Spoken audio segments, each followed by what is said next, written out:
আমি ওর প্রেমিক না, ওর সাথে আমার কোনো সম্পর্ক নেই। আমার একটা পরিচয় আছে, আমি একজন ফটোগ্রাফার।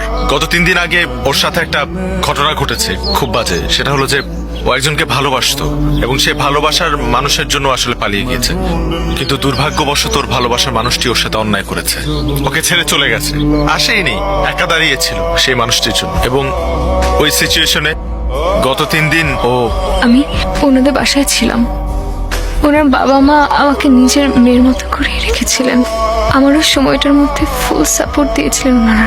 শুধু একটা রিকোয়েস্ট আপনাদের 4 জনের কাছে, ওকে না ওই আগের কথাটা আর মনে করিয়ে দিবেন না, ওকে কিছু বলবেন না, কারণ ও আবার আপসেট হয়ে যাবে। থ্যাঙ্কস ব্রাদার, তুমি আমার ফ্যামিলির জন্য যে কাজটা করেছো সেটার জন্য আমার ফ্যামিলি সারা জীবন তোমার কাছে কৃতজ্ঞ থাকবে। গত 3টা দিন আমাদের ফ্যামিলির উপর দিয়ে কি গেছে সেটা আমরা ছাড়া কেউ জানে না।